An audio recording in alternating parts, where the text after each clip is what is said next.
I've got one of our pastors on team, Andrew Davies, who is an elder in our church, pastor on team, and also runs a great tech company in London that works globally. And Andrew's going to be just helping us to look at some of the world around us and explore some things together. So we're looking forward to it. Absolutely. Great. Brill. Well, if I was given an opportunity to speak on any subject, there are a whole bunch of things I'd be really keen on. I think prayer would be one of those. We're really blessed in what God's doing in our church in Exeter and Plymouth. But I've got to be honest. Anybody feel like a continual novice in what you're doing? I just feel like I'm blagging it all the time. I'm making it up as I go along. And I think as I get more secure, I feel more confident to be able to tell people that that's what I'm doing. But prayer is my solution, because while I love charts and I love thinking and I love books and I love strategies, I have found that the person who has got the best next steps for my life and for the life of the church is God. And if I just hang out with him, he wants to help understand, and he wants to help us unpack those things in a way that I believe is beyond the wisdom of man. So 3.5 years now, I said farewell to Series for God and moved to Exeter with my family, and we went to a church that had a great history in the city for 70, 80 years, and seen God do many things, been through some tough times and some challenges. But I got to be honest, I said yes to wanting to go there before I'd even met the church. I didn't need to meet the people. I didn't need to meet the leadership. I just knew I had a word from God to go to this church.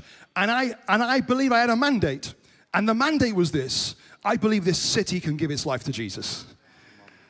I believe that the reason that you and I are doing what we do is not to just look after the fish in the fish tank, but to be fishers of men out in the world. And I'm not naturally confident. So this is a pretty big statement to make if it's coming from my confidence. And that is that I believe we will see the city of Exeter give his life to Jesus. I really believe it. And I might be deluded. I might be completely off on one. I might need to cry on your shoulders in years to come. But I really believe that in God, that is his will. Because the scripture says that it is not his will that any will perish. That's his purpose. I believe the heartbeat of God pulsates with a desire for the lost to come to know him. And I think God's grace must be phenomenal on us when we get immersed in our politics and our deacons' meetings and our decisions about insular things within the life of the community. And I think God must just be looking on us with grace and thinking, hey guys, I've got a world to win. Come on, get on with it. If it was just about worship, I would have taken you to heaven because you'll do a better job of it there. You're here on earth because there's a job to do. There are people to win. There are communities to save.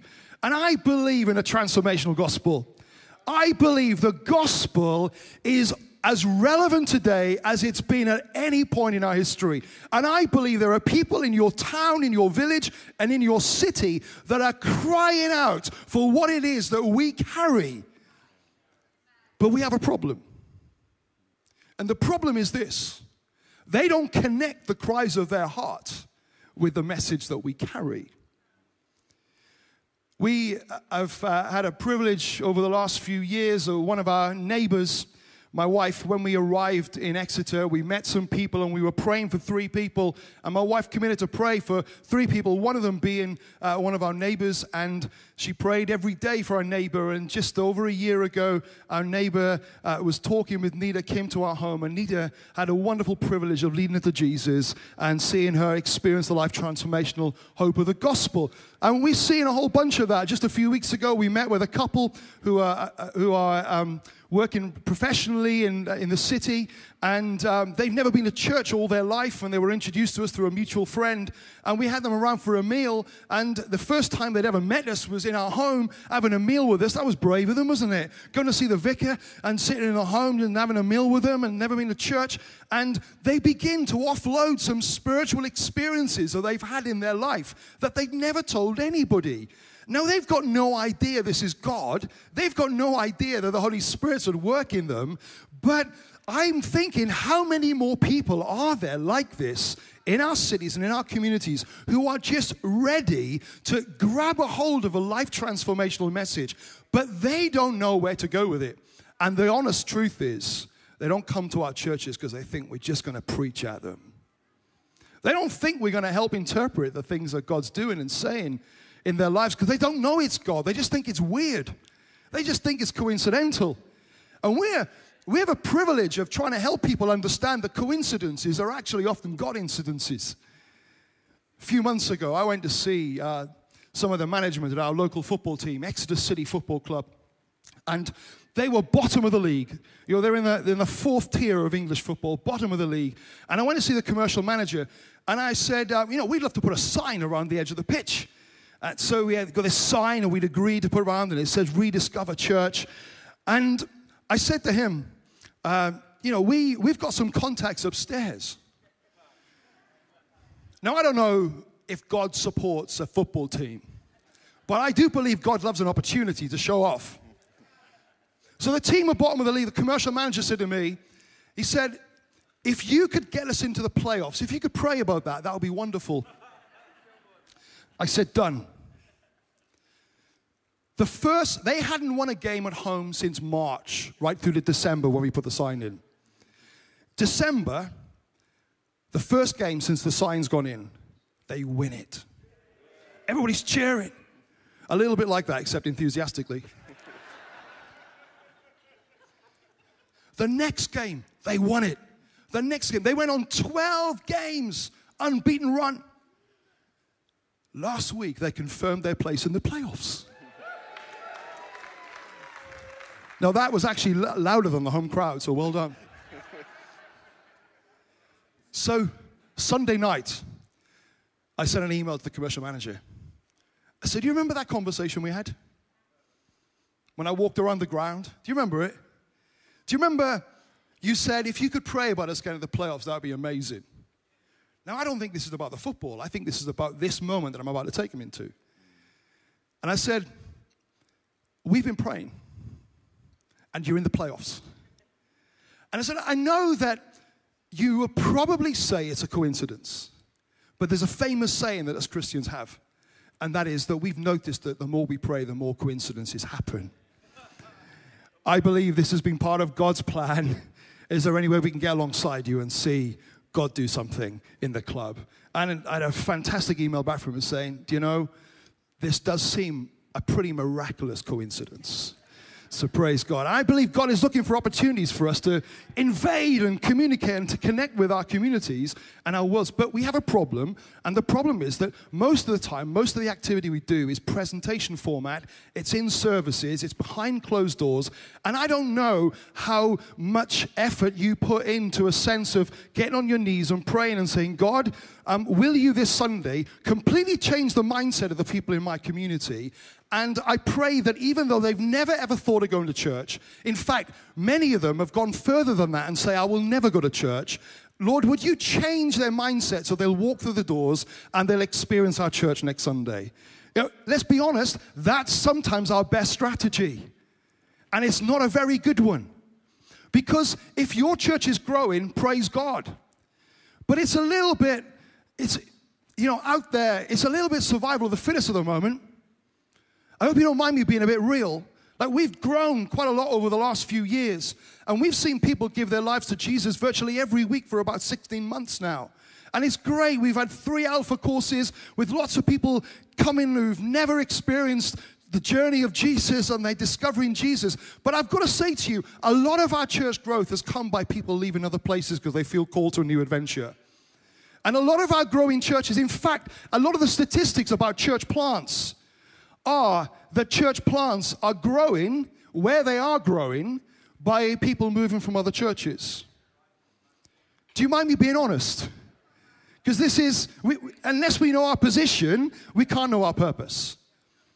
And there is limited statistical research around about the growth in churches. But I think in Elim, God has blessed us with a number of ways of growth. I think we are growing quite unusually, multiculturally within our churches. I spent 10 years traveling around Elim churches, and I saw something in Elim that I don't see in a lot of other denominations. We are very diverse culturally. People from many nations. And Elim has been blessed, greatly blessed in this nation by people coming from other nations and being a part of our churches. But I ask the question, how are we going to take that cynic in our community and engage with them with the transformational hope of the gospel? And I think there's two things. I think we need to be more confident in the message we carry, really confident. Because some of you are really tired about the message you carry. It's not that you don't believe it, but it just feels like it's not really cutting through. And I believe we've got to cheer each other on and say the message we carry is incredible. It's the most relevant message. I went to meet some city leaders a few months ago, and I said to them, I don't know where you are with faith. I don't know what your views on God are, but you need us. Because I know that what you're doing in this city, you love this city, and you want the best for this city. And if my God is real, he loves this city even more than you. And we are part of his conduit in this city, and so you need the church. Do you know they didn't throw me out? Because I think people are looking for people who are confident. If you lose sight of what it is that you carry as a treasure message, then you'll convey that lack of assurance in what you're presenting. So we've got to be really confident in the message we carry and faithful to it. And be diligent in our faithfulness to the message of God. But we have to be more unfaithful to the way and the methods that we connect it. I remember someone a number of years ago saying that sometimes the church has a building project and it has an activity, it has a program, and it determines it needs to construct some scaffolding in order to achieve that purpose. But people become so attached to the scaffolding, and they begin to put plaques on the scaffolding, and they begin to celebrate the moment the scaffolding went up. And it's only ever temporary. And our methods and our styles in a vastly, quickly changing world need to be more adaptable than they probably are. I'm going to introduce Andrew to us. Andrew is a founding director of a tech company that's got global reach, works with some household names and serves them. And I thought it'd be really fascinating to hear Andrew's insights into some of the changes that are taking place in society. So would you give Andrew Davies a big round of applause for me? Thank you, Mark. It's been great having Mark and Nita and their wonderful family in Exeter for the last few years. We've been having loads of fun. And hey, that's what church should be, right? Again, we've got that enthusiasm dial to move at some point. We're having fun. Couple of years ago, Mark preached a sermon series entitled Dream, Risk, and Create. And I think initially it was intended as a sermon series, but it's become more than that. It's really become part of our culture, our value system as Rediscover Church in Exeter, that we want to be a church that tries stuff, that embraces and has a tolerance for failure, of trying stuff that might not work. And that resonates with me. You know, the theme today of Imagine resonates with me because I love trying to try and do new stuff. I said to a friend of mine that Mark had asked me to join him for this, and he said, oh, so he's talking about failure and he chose you to talk about it. But that's great. I love trying to step out and do new things because that's what my workplace is like.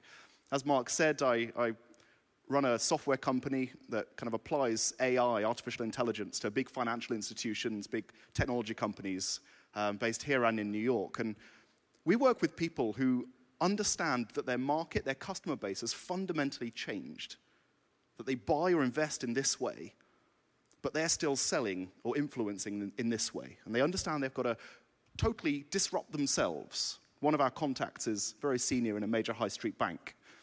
Many of us probably bank with them or have our mortgages with them. And they did an internal study a couple of years ago to find out kind of the health of their business. And they were absolutely shocked, astonished at the results that said that their business, their current operating model, would be in terminal decline by the year 2020.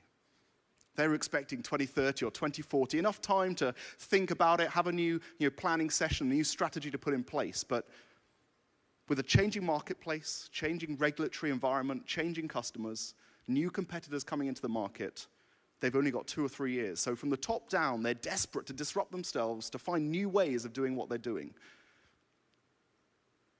We can point to lots of other business examples. We can speak about Kodak, a company that went into liquidation despite photography as a practice being on the rise. 400 million people uploading pictures every single day to Instagram, and yet Kodak were really attached to this method of analog photography. Didn't understand the digital shift that was happening in their world. And the fact is that analog photography is not dead. There are a whole group of specialists, experts, niche hobbyists, and dare I say it, the aged, who love analog photography, right? But it doesn't cut through into the mass market anymore. And there are two affixed to the analog photography being their core vision rather than just photography itself. I'm a software guy from a software background, and there's an observation that's used in software which is called Moore's Law, and that is that every 18 months, computational power doubles. That's an exponential curve. It's really hard to understand until you realize that the Apollo 11 rocket had less processing power than what's in my pocket today. In fact, if you do the maths on that, it's pretty incredible. Our brains aren't very good at understanding an exponential curve. This has 120 million times more processing power than the Apollo 11 rocket. If that was just limited to software, that would be intellectually interesting. But as the prolific venture capitalist Mark Andreessen, who funds many of those companies coming out of Silicon Valley, he says software is eating the world.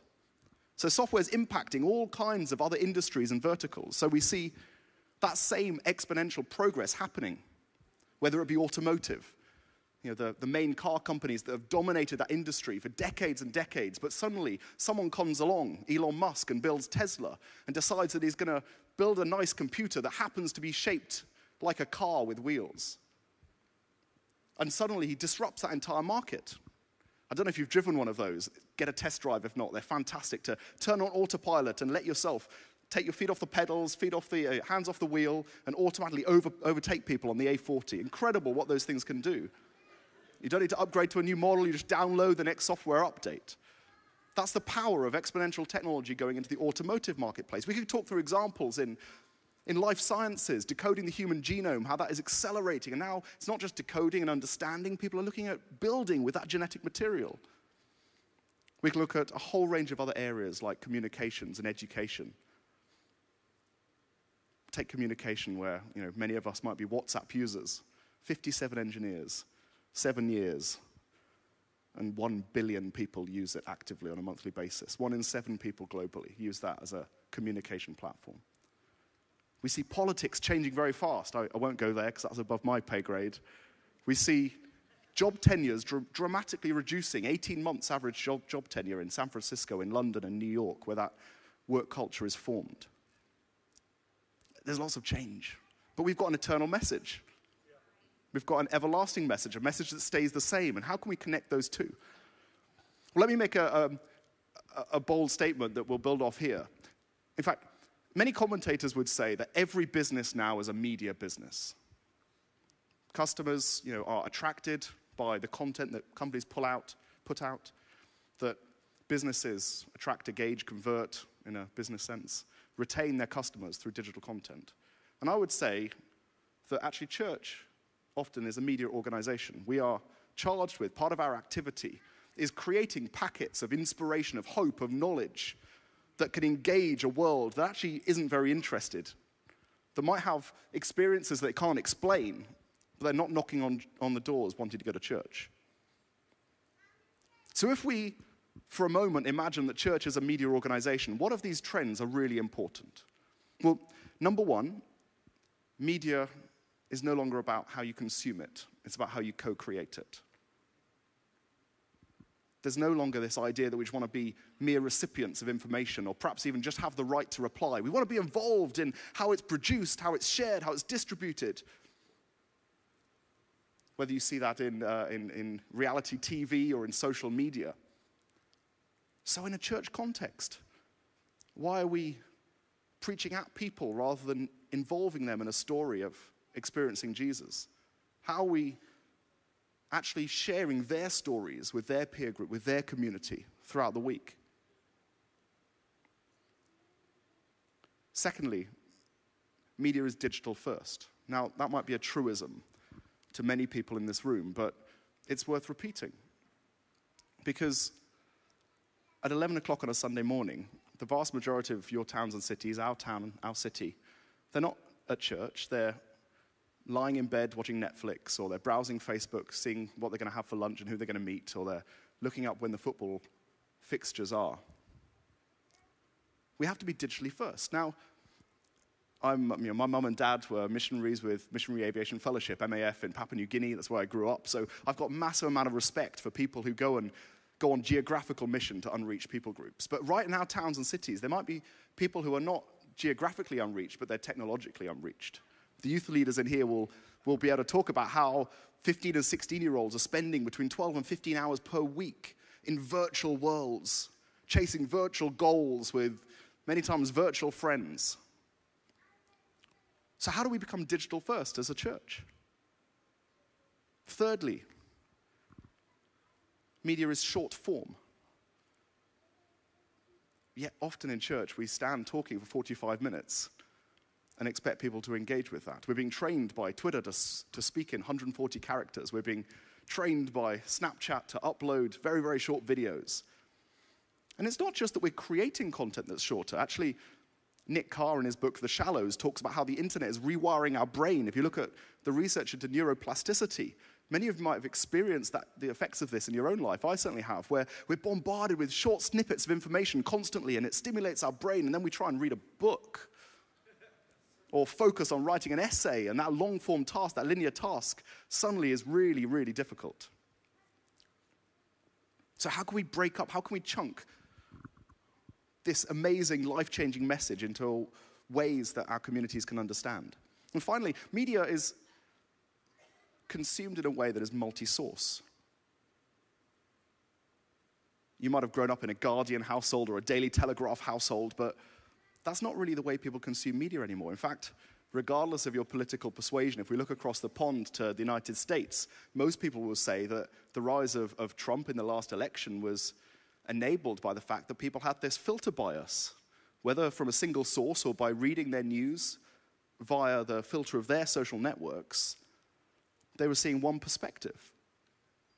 And so as a result, many people are now starting to read multiple perspectives. They're browsing multi-source in order to make sure that they're getting some more balanced perspective.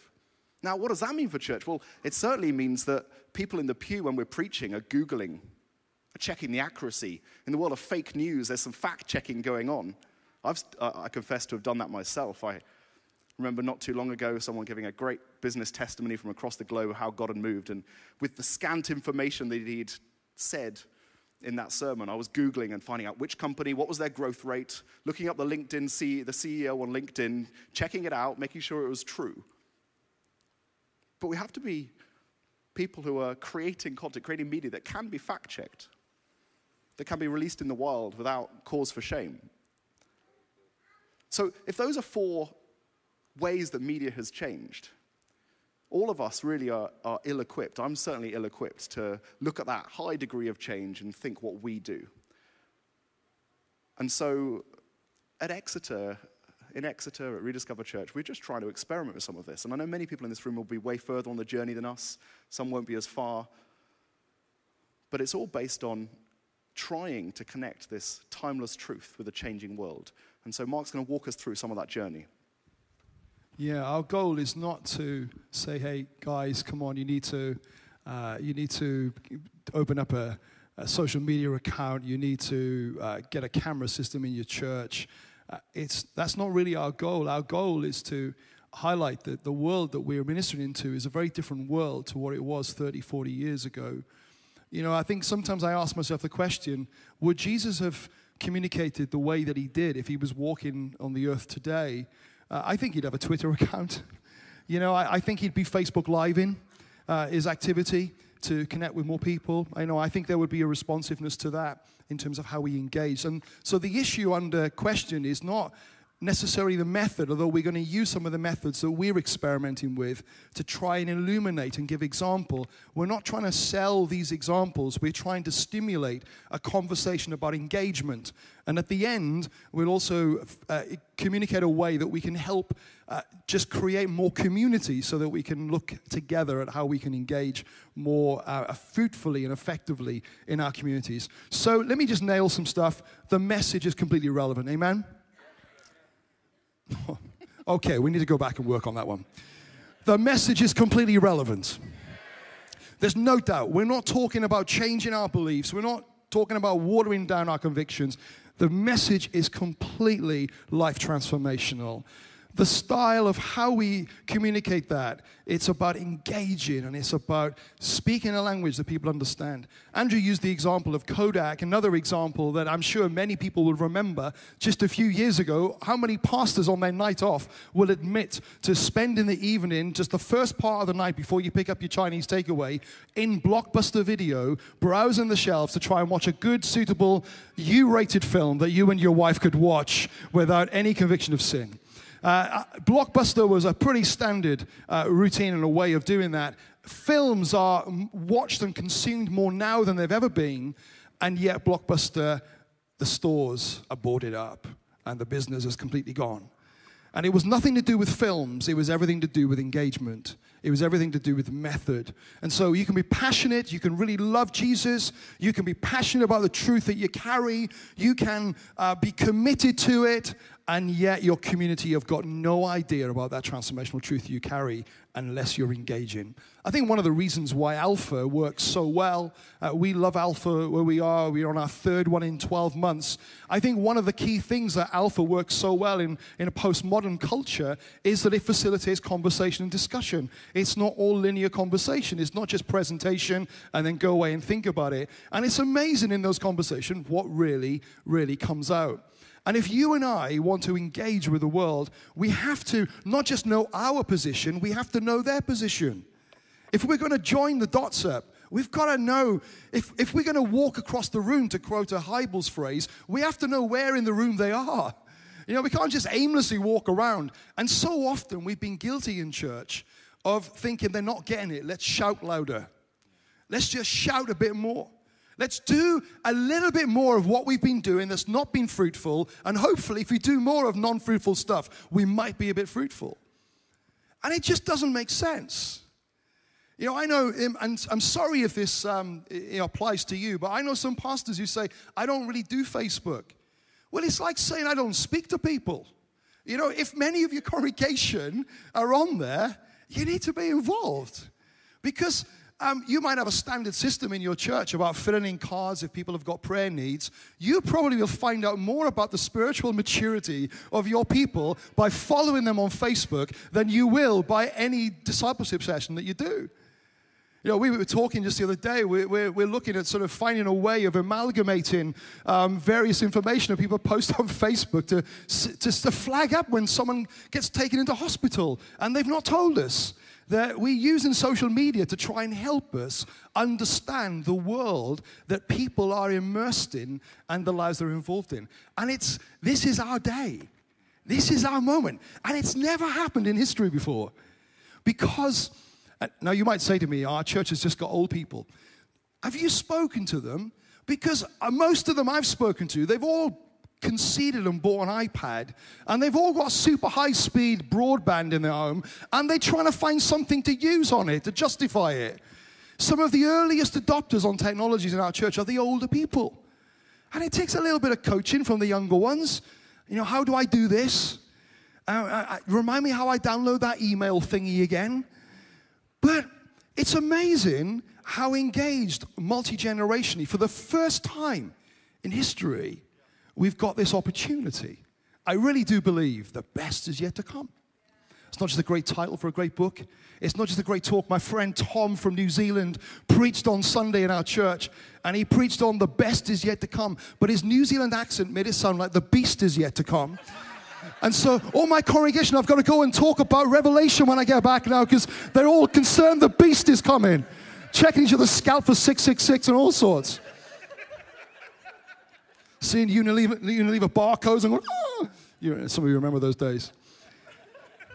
So I want to just, we just for the next few moments want to just give some examples of different areas of our church that we can use tech to engage. Are you happy with that? And this is not for the technical people in the room. You might just want to make some notes of these things and pass them on to someone else. You might think there's no one in my church that could do this. And that could be a really big prayer request. There are many times when Andrew and I and the team, we say we really need this, but we haven't got someone who can really take a lead on this. God, would you bring someone into our church? And we find that somebody comes and moves to the city and joins the church, and they've just got that skill and that gifting. And so to desire it is the start of praying for it, and praying for it becomes the start of releasing it and seeing it grow and develop among us. So we're going to break this down into really 3 areas, and we're going to look at organization or operations, mission, and community. I don't know if I'm an early adopter. I think some areas of this I've been a little bit of what they call a laggard. I've slumped a bit behind. When I first went to the church in Exeter, they already had a camera system and they were live streaming their services. It was a sort of a limited Christian audience.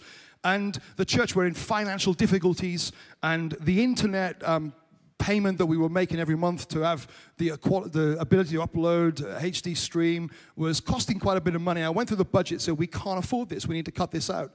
So we tried to cancel the contract, and we couldn't. We were tied in for another 18 months. And you know, I'm so glad we were tied into it, because my first Sunday, I was speaking at the church, and I leave church and I'm just loading up my Facebook as I'm walking to my car a million miles away, because we haven't got any car parking spaces in our church.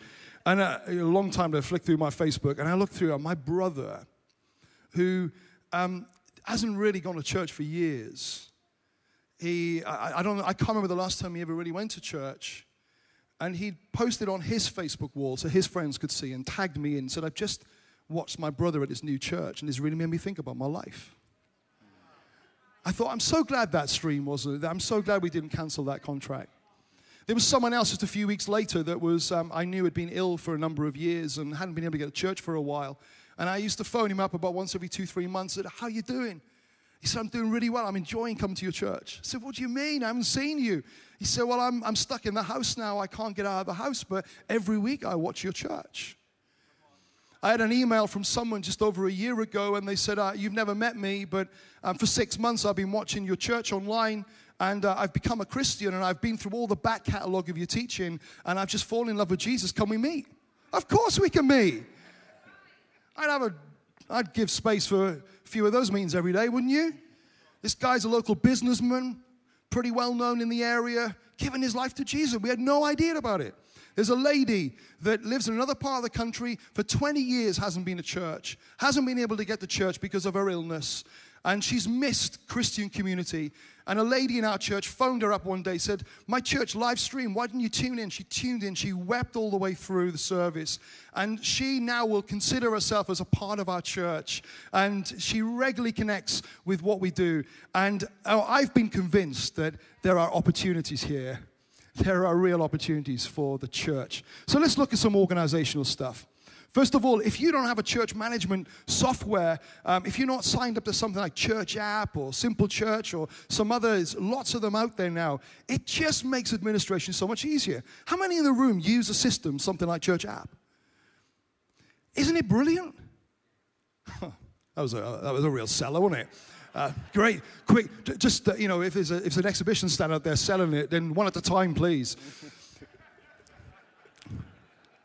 It's brilliant.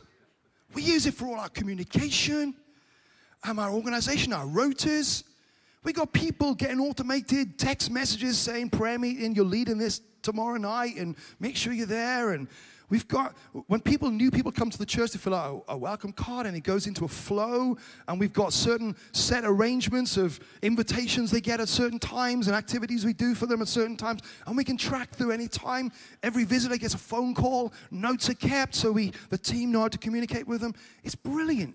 And it's all cloud-based, so all the team can access it. And that stuff, I remember, I'm just been in ministry long enough to remember paper and pen on that stuff. And this is brilliant. Really brilliant stuff, and there's loads of them. For our worship team, we got all our songs on System Planning Center. I know a number of people use that, and our services are all organized, and it serves us. We don't serve it. It doesn't say, we have to quickly move on now. The planning center says that we've oversung that song by a minute. We've got to catch up. It serves us, not the other way around, and it's a great tool for our management. Then things like text giving, use that system that Elim's got in place for text giving, online web giving. It's really helpful. Even started using it for our music since last year, haven't we, in our worship sessions? Yeah, I think what I love about gatherings like this is you get to learn off loads of other people. And it was actually a conversation this time last year with one of the Elim sound guys that we started to experiment with click tracks and backing tracks. And that's been great for us. We've really, had lots of fun experimenting with it. We use it every week now. We've probably about 6 or 7 months in. And it's really upped, the experience on a Sunday, but it's also really helped newer musicians get involved.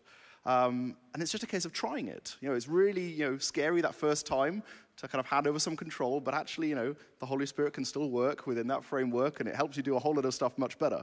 And we use, as Mark said, Planning Center to coordinate a whole lot of our rotas. And other things organizationally, really simple, free stuff, like running our pastoral meetings or eldership meetings over Skype video. There's some of us in the team that work away during the week. It just makes it so easy if we don't all have to be in the same geographical place every single time we meet. Yeah.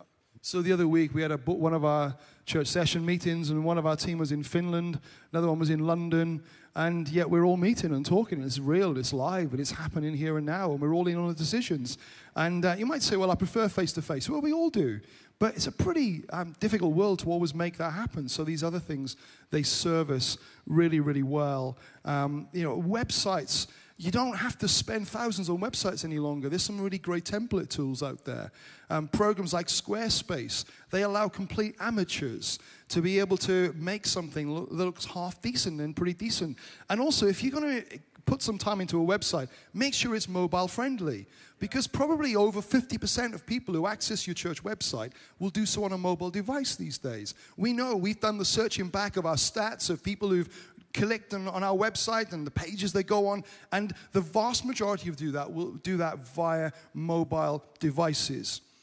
If I can there's loads of organizational stuff, and there was a stack that we had of I don't know if that graphic can go back up, but just a whole bunch of administrative tools that can help us. I think it was just the next one along. Can we and then maybe the next one along? These are just some examples of things we do in our church. This one here, things like note keeping, lists that can be formed, ways of sharing documents. They just become really, really helpful to us. But let's talk about mission, because this is a big one for us. If somebody gave me a budget of £300 and said, would you advertise something? I wouldn't spend it on printed leaflets. I'd spend it on Facebook advertising today. Because you can target it. You can focus your audience and who you want to communicate that to. And it's amazing the reach that has. You've got quite a bit of experience in that social media about breaking that down into target audiences, haven't you, Andrew? We did a fantastic event a few months ago in the largest auditorium on campus, the Great Hall in Exeter. Just our normal Sunday service there, but made it a real invitational. And so our Facebook budget for that event, we worked on making sure we had different adverts for every different segment in our church. We had a different message for every single one of them. So we were talking to people who perhaps needed lifts because they were, infirm or perhaps elderly, and people who wanted to come along for the free food, i.e. the students on campus, and people who had kids and therefore needed to be assured that there was good kids work. This stuff can be hyper-targeted. You can have that right message to every single one of those right people. And as Mark said, we want to keep exploring that, because I know there's churches way beyond what we do. I know Jason, who works in social media at our church, works also with Life Church. And they do some fantastic stuff around, multi-platform advertising, around suicide and porn and all kinds of really difficult terms, search terms that people are Googling about so they can have some form of answer ready for them when they're in that moment of crisis. And this is available. It's available for all of us, not for the tech specialists. And I think one of the hearts we're trying to get here is what it would be like for us to stimulate a conversation where if you've experienced some good practice or if you've found some gems where you are, how do we cross-pollinate and share that for the sake of us being a team together to reach this world for Jesus? Because I believe that we won't do it without actually embracing some of these technologies. I met a lady in our church a few months ago, many years ago. She was involved in Elim missions many, many years ago. And she's a single lady, never married, and she's now a few years on in life. And she felt burdened a couple of years ago to connect up other single Christians in the city. Not a dating agency, but just for fellowship and for socializing. So she went on a platform called meetup.com. Now on meetup.com, if you're living in Harrogate and you're interested in flying flags, you could probably find a group on there, and you just search for that, and if someone's formed a group, that's great. You can request to join it. If they haven't, then that's your niche in the market. You can start one off if you're that way inclined. And so she started a group up on this secular platform, meetup.com, for Christian singles in Exeter. Do you know she now has over 300 people sign up to that? She was telling me a story. There was a couple that the husband had been diagnosed with terminal cancer. And he said to his wife, I've got probably, doctor said, about 2-3 months to live. I'd like to go to church in my remaining months. So she goes along to church with her husband, never been to church in their life.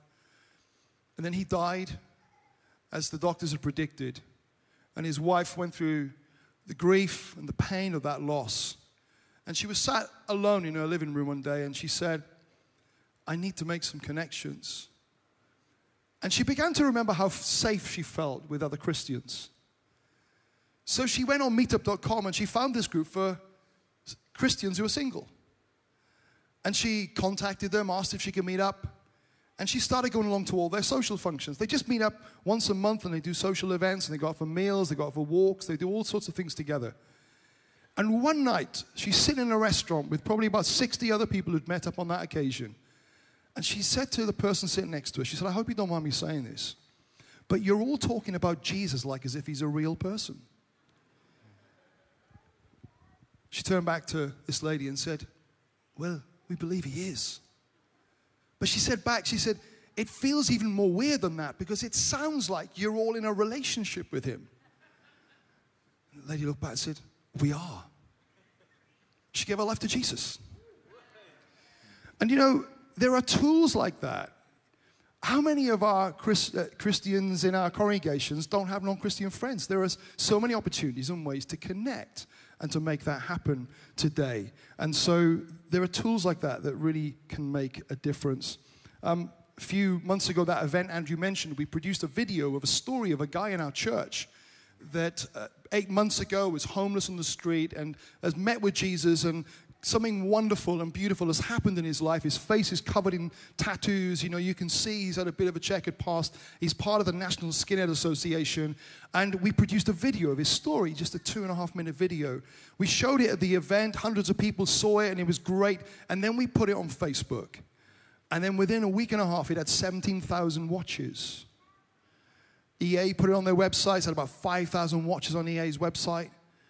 20,000+ people have seen him declare that Jesus has changed his life, including the National Skinhead Association reposted it on their Facebook wall. What an opportunity. What a mission field that we're a part of. And then we're coming to a close in a moment. Community. We've got some interesting things. We've been experimenting with this. For example, for our viewers who watch online, many of them are housebound. We do get some people who are on a journey of discovering faith with our live streaming. and we engage them. We've got teams of online pastors talking to them, praying with them. They've got private prayer rooms they can go into. It's quite a production, and it doesn't mean, say, start out at that level, but it's about asking how you engage. But we put leaflets through every door in the city to say, we didn't quite achieve every door. We aimed to achieve every door, but it was just, why don't you watch a church service that it's a bit easier sell than get out of your pajamas, get in a car and drive to somewhere that you've never been to before and do something you've never done. That's a big sell. I don't know if I do that. I'm not sure if my neighbor mowed my lawn every week that I might be tempted to go along to the Buffalo Club with him just because he's been kind to me. Do you know what I'm saying? No, you don't. Social action, let's be nice to our neighbors, and one day they might think about coming to church. I'm not quite sure. Let's be kind to people because that's what Jesus would do. I'm not quite sure it's going to twist their arm to turn them from ungodly people to godly people. We've got to find more ways of engaging. And so this online church becomes a way that neighbor who got saved, she'd been watching online for a while before she'd come along, and it helps to create those outlets for people to have an engagement with the message that you're carrying. But we started an online life group. We've got 20 video calls happening at one time, and they're all talking to each other, and they've just been working through a course together. We've got an online academy which has got teaching program. We've got parents who can't get babysitters who watch the videos on our academy, and then they Skype each other to talk about what they've just watched and how they can apply into their lives. These provide opportunities that we've never had before, and we haven't bottomed this out. Some of you will have great experiences of this, but we are on a journey trying to work out what this is like. I love finding out where people are at, and so that event Andrew mentioned, one of our big goals was to create an event that our people were confident to bring their non-Christian friends to. And we had a good number of visitors in that day, and it was a really great occasion for the gospel. But I wanted to find out what had really gone on. So I sent an online survey out to our congregation and just said, this is anonymous, so we're not going to come knocking on your door and ask you why you've not got any non-Christian friends. But will you just let us know, did you invite someone? Yes or no? If you did they come along? Yes or no? If they didn't come along, what reasons did they give you? Well, we found out from all the people who filled that in that most people gave the reason that the date didn't work for them. So next time we do an event, it's a different date. And I'm really confident that a whole bunch of our church have now started inviting people, and we can say, right, try again, guys. Because it's not that they rejected you, it's not that they didn't like you, it's just the date didn't work. And online surveys help us do that. When we changed the name of the church, we consulted all our congregation about the process through online surveys and got feedback about how favorable they were to certain names and words and so on. So all these examples, they're just ways that we can use tech in order to engage. Can you briefly describe the ABC campaign before we talk about pull versus push to vote? Yeah, so we put a leaflet through the doors, and it was a simple ABC. It was A, ask us if we can pray for something. Just a web link that they can connect a prayer request. B, browse our online stuff. So that might be watching past services or talks or watching our live stream. And then C, come and experience. And just trying to create that journey for people that just tries to edge them closer to this life-transforming message that you and I carry. And it's always a joy to see people tracking that journey and moving forward in that way. So if we take, to conclude on that point, if we take kind of a business metaphor for this again, if we just put up the first of those two slides with the 3 moments. This is a piece of research done by Google about 10 years ago. You can find it on thinkwithgoogle.com. They did a very extensive longitudinal study of how people make decisions to buy. And this is how people used to make decisions. They had a stimulus, a bit of advertising, go into the shop or to the car showroom, buy the thing, and then have a moment of truth, a second moment of truth when they experience it. But all of their research is showing across every category of purchase that things have shifted. And the next slide will show us. It's what Google call a 0 moment of truth, a pre-purchase research experience. Because when you go into a showroom to buy a car, You've already been on which car, you've read all the reviews, you've read up the specs. You're probably more knowledgeable than the poor rep who's trying to sell that thing to you. When you go into a shop to buy any high-value item, you've already done your research. You've been through that process. And people do this with church. And so that ABC, what we're trying to do with that is allow people to find us and browse us and see what it looks like before they make that really scary moment of opening the door of the church, which for any person who doesn't do that every week, that is a scary moment. And so we have to constantly be challenged with this across all of our local churches. What is our pre-purchase church experience? What is that pre-going through the door church experience that we can provide? How can we break down the walls digitally of our church so that people can experience it and get safety with it and be attracted to it before they ever make that difficult journey? And that factors through any of you bought anything from Amazon or you've bought something from Argos. I'm sure you've read the reviews of other people who have bought that beforehand. Before you book your holiday, you go on TripAdvisor. And if it's got 2 out of 5 stars, you don't go there, do you? You really don't. And that's this pull. That's getting your understanding of what it is that you get into. And that's the culture we're in. They're not necessarily going to turn up naive at our churches. And the thing is, if there is no information, they're not going to turn up. We have to give them stuff that will help them. And they're not going to do that by going to the local post office and looking at the cards on the notice board. Some will, but they are going to do it by Google searching you. And they are going to do it by looking at the reviews other people have left for you. And if you're getting bad reviews, then change what you're doing. And do things that will give you good reviews. Because if the people you got are not getting a great experience, then they're not going to invite people, are they? So come on, make it a great place and a great community. It's just something that we want to just bring this to a close on is that we've put as a culture within our church is that it's okay to try and fail. In fact, failure should not just be tolerated, failure should be welcomed. Now, I don't want to fail in anything I'm doing, but I work out on the basis that we're only going to have a creative environment if we are okay with failure. Now, I think this is quite pertinent to us Pentecostals because God tells us to do everything, doesn't he? Well, sometimes we use that language. The reality is, you and I are stewarding on behalf of God. And stewarding involves risk. In fact, the man with the talent who hid it, he was called wicked and lazy because he didn't take any risks.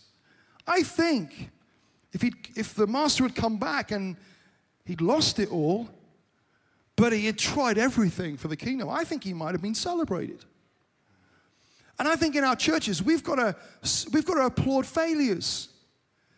And we've got to honor people who've had the guts to step out and give it a go. And as a movement, we've got to stop being cynical with each other and sort of thinking, oh, that's not going to work. And then when it doesn't work, we feel self-justified because we knew it all along, because we're obviously a bit more superior than they are. And we've got to eliminate that stuff out of our culture. God wants our movement to be bold and risk-taking, and we will only do that when we say to one another in advance, we will celebrate your attempt at stepping out of the boat, whether you walk on the water or not, because you've done it by faith and you've done it with the right heart. And when we get to the place of celebrating that in one another, I tell you what, creativity flourishes. We had a moment in our church where we tried to model this, didn't we? Yeah, and it's easy to talk about it or put it as one of your values. But there was a moment very early, actually, when Mark and Nita had joined us. A few months in, we had 2 church plants when they came down. One in Plymouth, one in Barnstable. Barnstable's about an hour and a half north of Exeter, up in North Devon. And it was fizzling out. And we had to make the hard decision to shut it down. But there's precious people who have been spending, some of them, years of their life traveling every single Sunday to go up and serve on that team and reach into that community. And so Mark did a fantastic job of not just hiding this announcement, not wanting to, rain on anyone's parade or have some negativity in the service, but to grab the opportunity and talk about it and say that we were shutting this church plant down and these were the reasons, but also to take a moment for our church to give a standing ovation to every one of those people who'd been serving. And it was minutes long, and it was a real culture setter in our church, because I believe those people who'd been doing that, they'd have had questions in their mind for years after that as to why things had gone wrong, what they'd done wrong, why God had let them down. But we drew a line under it and celebrated them for stepping out of the boat, maybe sinking, but we wanted that to be perpetuated in our culture as something that people were continually prepared to do. And we encourage people to say, as you're making this sound of applause, listen to it, because that's the sound you'll hear when you step out, whether it works or not. And if we can get that sound in our churches, if we can get that sound in our movement, creativity will flourish, because it's fear and insecurity that tends to hold us back. Okay, we're going to close here. And I want to just, as a follow-up to this, on the screen there's going to be a URL, rediscoverchurch.com/innovate. If you're interested in being part of an ongoing conversation, we haven't got all the answers. Part of that conversation might be to tell us stuff that you're doing that's working really well, and you'd love to share that around. It's maybe that we'd love to get involved, but we don't know where to start on this. If you're interested, go on that URL. There's a form you can fill in, just a simple few minutes or few seconds really to fill it in. And we will be organizing in the months ahead some video conference calls and some webinars just to begin to try and help engage this as a conversation among us. So we'd love you to participate in that journey if that's something that resonates with your heart. But listen, however you do it, let's not just shout louder. Let's engage with this world. In Jesus' name, amen.